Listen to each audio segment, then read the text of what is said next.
కార్మికులు, అన్మ్యాన్ కార్మికులు, అదేవిధంగా bill collectors, spot builders, SPM workers, అదేవిధంగా అమాలి వర్కర్స్ మొత్తం రాష్ట్ర వ్యాప్తంగా ఈరోజు వరంగల్ జిల్లాలో మహాధర్నా కార్యక్రమానికి రావడం జరిగింది. మరి నిజంగా కాంగ్రెస్ ప్రభుత్వం ఏర్పడిన తర్వాత అనేక దఫాలుగా వీళ్ళ యొక్క సమస్యల మీద రిప్రజెంటేషన్స్ యూనియన్లు కానీ ఆర్టిజన్ జేఏసీ నుంచి కూడా ఇవ్వడం జరిగింది.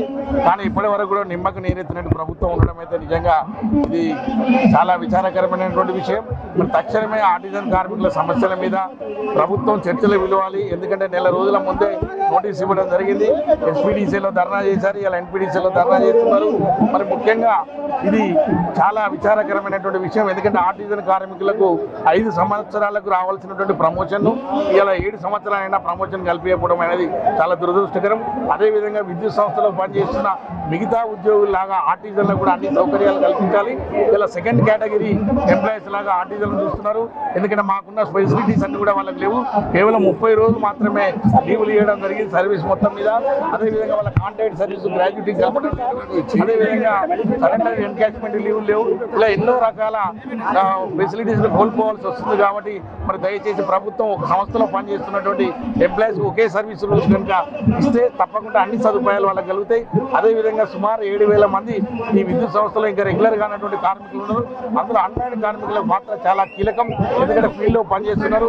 నిత్యం విద్యుత్ ప్రమాదాలకు గురై సుమారు 200 మంది 1600లో 200 మంది కార్మికులు చనిపోవడం జరిగింది.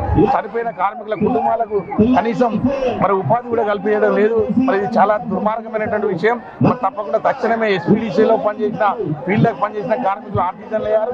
మరి ఎన్పీడీసీలో పనిచేసినటువంటి అన్మ్యాన్ కార్మికులు మాత్రం ఈపీఎఫ్ ఈఎస్ఐ సౌకర్యం కల్పించలేదని వీళ్ళని రెగ్యులర్ చేయలేదు. వాస్తవంగా 2015 నుంచి వీళ్ళు రెగ్యులర్ కావాల్సిన అవసరం ఉంది. అదేవిధంగా గృహజ్యోతి స్కీమ్ ప్రవేశపెట్టడం వల్ల ఇలా బిల్ కలెక్టర్లు మొత్తం రెమ్యునరేషన్ కోల్పోవాల్సి వచ్చింది. ఒకప్పుడు 10,000 సంపాదించే బిల్ కలెక్టర్లు ఈ రోజు 1,000 రూపాయలే మాత్రమే వేతనం వస్తున్నది. మరి దయచేసి వాళ్ళ కుటుంబాలు కూడా ఈ సంస్థకు ఎంతో అంకితం చేసి వాళ్ళ సర్వీసులో మరి ఇప్పుడు తీరా రిటైర్మెంట్ దగ్గర ఉన్నటువంటి వయసులో వాళ్ళని ఇబ్బంది పెట్టడం కరెక్ట్ కాదు. తప్పకుండా ప్రభుత్వం ఏ విధంగా గృహజ్యోతి స్కీమ్ ద్వారా ఉచిత విద్యుత్తును మరి వినియోగదారులకు అందించిందో అదేవిధంగా ఈ సంస్థలో పనిచేస్తున్నటువంటి బిల్ కలెక్టర్లకు కూడా న్యాయం చేయాలని మీ ద్వారా తెలియజేసుకుంటున్నాను. అదేవిధంగా స్పాట్ బిల్లర్స్ దాదాపు ఈ సంవత్సరం తక్కువ వేతనంతో సుమారు 20-25 సంవత్సరాల నుంచి పనిచేస్తున్నారు. వాళ్ళని కూడా ఆర్టిజన్గా గుర్తించాలి. అదేవిధంగా ఎస్పీఎంలో పనిచేస్తున్నటువంటి కార్మికులు, స్టోర్లో పనిచేస్తున్నటువంటి అమాలీలను కూడా రెగ్యులర్ చేసి విద్యుత్ సంస్థలో కాంట్రాక్ట్ కార్మికులు అనే వాళ్ళు ఉన్నారు. మరి తక్షణమే కాంగ్రెస్ ప్రభుత్వం పేదల ప్రభుత్వం అని చెప్పుకున్న ప్రభుత్వం మరి ఇక్కడ అంత పేద వర్గాల నుంచి వచ్చిన వాళ్ళే ఉన్నారు. కాబట్టి తక్షణమే వీళ్ళ సమస్యలను పరిష్కరించి సమ్మె వైపు వెళ్లకుండా మరి సమ్మె కనుక జరిగితే ఈ ఎండాకాలం లోపల వినియోగదారులకు అసౌకర్యం కలుగుతుంది. మరి ఈ రోజులలో క్షణం కరెంట్ లేకపోతే ఉండలేనటువంటి పరిస్థితి ఉంది. మరి అలాంటిది ఇలాంటి మరి సమ్మెలో పాల్గొంటే ప్రభుత్వం చెడ్డపేరు వస్తుంది. మరి దయచేసి ముఖ్యమంత్రి గారు కానీ మరి ఉప ముఖ్యమంత్రి గారు కానీ మిగతా మంత్రులు కానీ స్పందించి తక్షణమే వీళ్ళ చర్చల గురించి వీళ్ళ యొక్క న్యాయమైనటువంటి సమస్యలు పరిష్కరించడం మీద వరకు. ఒకవేళ కనుక సమస్యలు పరిష్కరించకపోతే మరి రెగ్యులర్ ఉద్యోగులను కూడా వీళ్ళకు సహకరించే విధంగా మేము కూడా సమ్మె బాటలో పోవడానికి కూడా నిర్ణయం తీసుకుంటామని కూడా తెలియజేస్తున్నాం.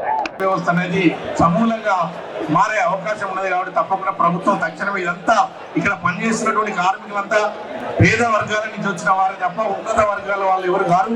మరి కాంగ్రెస్ ప్రభుత్వం మరి పేదల ప్రభుత్వం అని చెప్తుంది. మరి ఇంతమంది పేదలను రోడ్డు మీద వేయడం అయితే కరెక్ట్ కాదు. ప్రభుత్వం మరి తక్షణమే ప్రభుత్వం స్పందించి న్యాయమైనటువంటి సమస్యలు చాలా బీద వర్గాలకు చెందినటువంటి వాళ్ళే ఈ ఎలక్షన్లో మరి ఆపరేటర్లు కానీ, అన్మ్యాన్లుగా కానీ, బిల్ కలెక్టర్లు కానీ, ఎస్పీఎంలో పనిచేసేవాళ్ళు కానీ, స్టోర్లో పనిచేసేవాళ్ళు కానీ, బిల్ కలెక్టర్లు కానీ వీళ్ళందరూ పనిచేస్తున్నారు. కాబట్టి వాళ్ళను తప్పకుండా రెగ్యులరైజ్ చేయాల్సినటువంటి బాధ్యత యాజమాన్యం మీద ఉంది.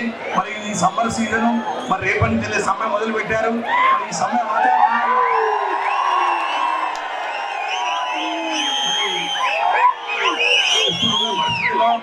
తెలంగాణ ప్రజలే కానీ మరి ఈ రాష్ట్ర ప్రభుత్వమే కానీ మంచి పేరు వచ్చిందంటే విద్యుత్ సంస్థతోనే మంచి పేరు వచ్చింది. మరి ఈరోజు జనం ఒక రెప్పపాటు కూడా కరెంటు పోకుండా అందరూ కష్టపడితేనే కరెంట్ ఈ విధంగా వస్తుంది. ప్రజలకు అందిస్తున్న నాణ్యమైనటువంటి విద్యుత్తును ఇలా కొన్ని వేల మంది కార్మికులు పనిచేస్తేనే ఇలా ప్రభుత్వంలో నాణ్యమైన విద్యుత్తును ప్రజలకు అందించగలుగుతున్నాం. మరి ఇలాంటి కార్మికుల కష్టాన్ని మరి శ్రమ దోపిడీ చేసుకోవడం ప్రభుత్వం యొక్క బాధ్యత కాదు.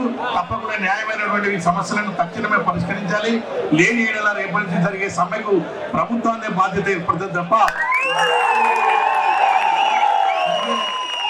ఇంత నిర్లక్ష్య వైఖరి కరెక్ట్ కాదు. గత 2.5 సంవత్సరాల నుంచి గౌరవ మంత్రివర్యులకు కానీ గౌరవ యాజమాన్యాలకు కానీ అలాగే ప్రభుత్వంలో ఉన్నటువంటి పెద్దలందరికీ కూడా మన సమస్యలు విన్నవించడం. మరి గతి లేని పరిస్థితుల్లో గత్యంతరం లేని పరిస్థితుల్లోనే సమ్మె నోటీసుకు దారితీసింది. మరి ఇప్పటికైనా సమ్మెకు పూర్తి బాధ్యత ప్రభుత్వం వహించాల్సి వస్తుంది. మరి తక్షణమే వీళ్ళను చర్చలకు పిలిచి వీళ్ళ న్యాయమైనటువంటి సమస్యలను పరిష్కరించాలి. లేని ఏడుగా రెగ్యులర్ ఉద్యోగులుగా మేము కూడా తప్పకుండా పూర్తి మద్దతు